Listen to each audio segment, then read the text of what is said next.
Buongiorno a tutti cari amici, vediamo oggi una partita in cui il famoso Hans Niemann viene spazzato via dal fortissimo Eljai Safarli in una partita piena di spettacolo e di sacrifici. La partita inizia con E4, gioco aperto, E5, partita di re, cavallo F3, cavallo C6, alfiere C4. Safarli sceglie l'apertura italiana. Adesso ci sono due mosse possibili, cavallo F6 o alfiere C5. Niemann gioca cavallo F6, evidentemente non ha paura dell'attacco fegatello. Safarli non lo gioca perché comunque non porta niente il fegatello ad alti livelli. A questo punto alfiere C5. Alfiere C5 è una mossa normale dove C3 porta al gioco piano classico. Però qui, anziché giocare C3, in questa partita cavallo C3 è la mossa che viene giocata. Cavallo C3 è una mossa che è praticamente la variante simmetrica, la variante dei 4 cavalli dell'italiana, l'italiana a 4 cavalli. A questo punto, visto che spesso si può andare a caccia, no, dell'alfiere, Niemann gioca A6, no, per non cedere mai la coppia degli alfieri, così l'alfiere potrà sempre ritirarsi in A7. Alfiere G5 gioca il bianco, H6. A questo punto alfiere per F6, evidentemente il bianco non ha paura di cedere la coppia degli alfieri visto che la cede di sua spontanea volontà. Perché? Perché ovviamente G per F6 che doppia i pedoni neri rovina tutta la struttura e l'ala di re nera è improponibile. Dopo donna per F6 cavallo D5, il cavallo bianco raggiunge un eccellente avamposto con guadagno di tempo, attacca la donna, attacca il pedone in C7. Donna D8, a questo punto C3, il bianco ora vorrà espandersi con D4 per conquistare tutto il centro con tempo. D6, a questo punto D4, il bianco si espande e occupa tutto il centro. Alfiere E7, a questo punto torre C1. Torre C1 è una mossa normale, la torre si sviluppa su una colonna aperta. In queste posizioni poteva essere interessante anche giocare H3, perché? Perché il pedone in D4 comunque può venire preso di mira, alfiere G4 inchiuderebbe il cavallo che difende il pedone e H3 avrebbe evitato tutto questo. Torre C1 gioca il bianco e qui il nero arrocca, ci saranno sempre idee, no? Con alfiere G4, quindi il bianco gioca H3, no? Per prevenire questa mossa per sempre. D4 non si può più prendere di mira, quindi Niemann attacca il pedone in E4 e qui, nonostante un pedone sia un pedone, il bianco sacrifica il pedone in E4. Perché il bianco sacrifica questo pedone? Lo vedremo presto. Allora, adesso prendere in E4 è l'unica opzione sensata perché altrimenti il bianco gioca torre 1 consolidando il materiale di vantaggio.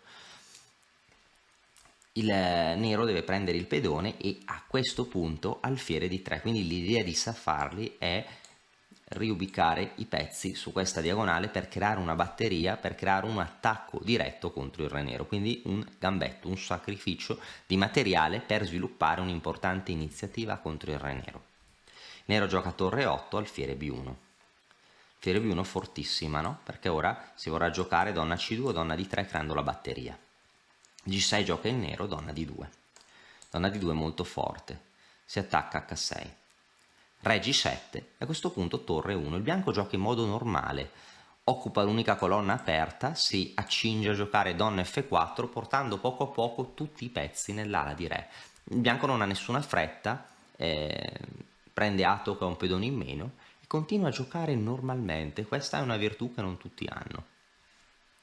A questo punto il nero gioca a torre per E1, il principio di semplificazione, no? Un pedone in più vuole semplificare, peccato che viene cambiata la torre attiva e la torre in A8 non fa nulla.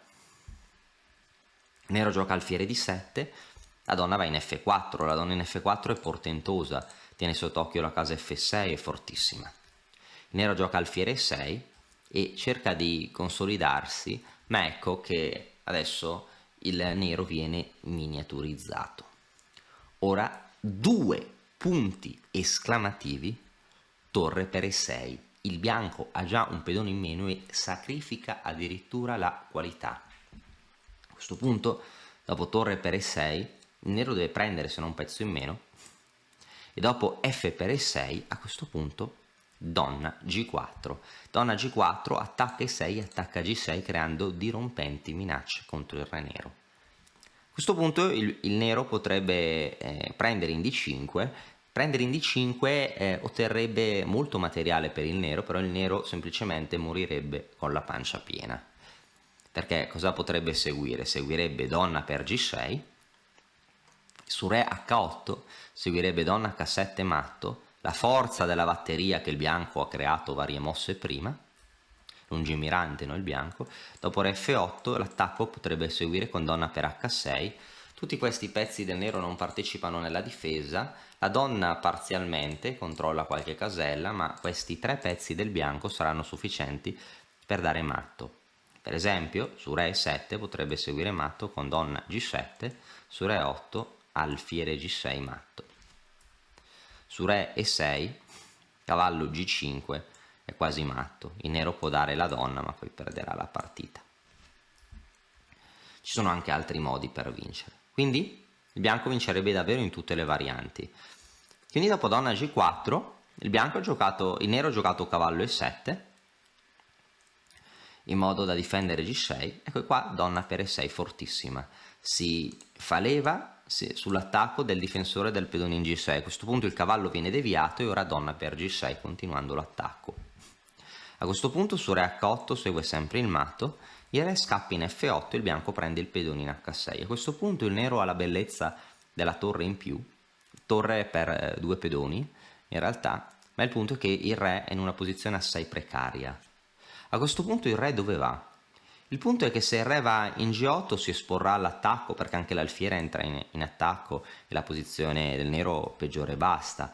E se il re va in F7 ancora l'alfiere può entrare in attacco così come il cavallo e ancora la posizione nera peggiora, per esempio potrebbe succedere alfiere G6, su re 7 donna G7 poi matto, su re non so, F6 sembra un suicidio, re F6 sembra che ci sia matto in poche mosse, scoperta, scacco, matto, e anche se il re va in E6 il bianco dovrebbe vincere, per esempio forse è bellissima alfiere F5 2 punti esclamativi, su re F7 minimo si guadagna il cavallo ma ci sono anche attacchi da matto, e su re per F5 a questo punto 2 punti esclamativi G4.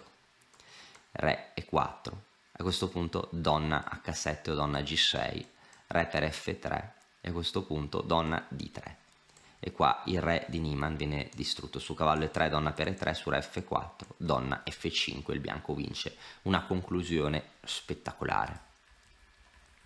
Pertanto, questa posizione, il nero avrebbe potuto provare a scappare con re 7 ma sarebbe seguita donna G7, su re 8 matto, su re E6 sarebbe seguita cavallo G5 vincendo. Su donna per il bianco ha un vantaggio decisivo, ora il bianco non deve più nemmeno dare matto, basta che porti a donna i suoi pedoni per assicurarsi la vittoria. Quindi questa posizione il nero gioca re 8, adesso oimè attacco doppio, il re nero vuole scappare ma il bianco recupera parzialmente il materiale sacrificato. In realtà, considerando anche i pedoni, ora il bianco è in vantaggio, il bianco ha la qualità in meno se contiamo i pezzi, ma per compensare la qualità servono 2 pedoni, in questo caso il bianco 1, 2, 3, 4, 5, 6, il bianco ha 2 pedoni in più, però il punto è che il re bianco è anche molto più sicuro del suo collega nero e in più il bianco ha 3 pedoni passati, no? E già anche solo il pedone H potrebbe essere decisivo. L'alfiere nero non fa molto, è bloccato e la torre in A8 nemmeno. Nero gioca re C8, a questo punto il bianco gioca un trucco per attivare il proprio cavallo, cavallo E5 2 punti esclamativi. Il punto di tutto questo è che dopo d per E5 seguirebbe alfiere F5, deviazione del re. Anche il re è un difensore che si può deviare, dopo re B8 seguirebbe donna per D8 con matto. Tra l'altro il re nero è così scordinato che oltre tutto l'esercito nero è scordinato che oltre a perdere la donna si riceve anche matto. Sei alla ricerca di una scacchiera in legno professionale? Vienici a trovare su mattoscacco.com, scoprirai le nostre scacchiere artigianali da torneo. Dopo cavallo E5 il nero gioca alfiere B6 per provare a dare una casella al proprio re, ma il bianco insiste. Alfiere 4, il bianco non dà scacco senza scopo, bensì attacca B7, dove darebbe matto. D per E5 continua a perdere per alfiere F5, ora non è più matto, però il bianco guadagna la donna e la partita. Il nero gioca torre A7 perché è necessario, no, difendere questo pedone. Notare che su C6 il bianco cattura in C6 e vince, perché su B per C6, donna per C6, il bianco da scacco e attacca, oltre a dare scacco, attacca anche la torre nera, e quindi è davvero persa la posizione nera. Su donna C7, donna per A8. Ora il bianco non ha più nemmeno la qualità in meno, ci sono gli alfieri contrari, ma il bianco ha vari pedoni in più, di cui 3 pedoni passati, quindi è logico pensare che se il bianco non commette errori vincerà la partita. Il nero allora gioca torre A7 difendendo B7, ma la scordinazione di Niemann è totale. Alfiere F5, re B8, cavallo D7 scacco. Re A8, ecco, a questo punto i pezzi neri sono totalmente immobili, il bianco ne approfitta per mettere in marcia i pedoni. Il pedone arriva fino ad H7, appoggiato dall'alfiere. Se il pedone va a donna, il bianco vince. In caso di donna per H4, l'ottava traversa del nero sarebbe debole, donna B8 da matto, quasi matto. Si può solo interferire con la donna, dopodiché matto. Il nero quindi gioca A5 per provare a dare un senso alla torre, ma il pedone del bianco è troppo veloce. Ora mancano 3 passi alla promozione, H4, H6, H7, poi magari donna G8, A4, cavallo per B6. Era possibile anche H6, però il bianco inizia a eliminare i pezzi accessori, perché ok, H6 vinceva, ma è molto carina, anziché H6 alfiere 4, perché alfiere 4 è forte?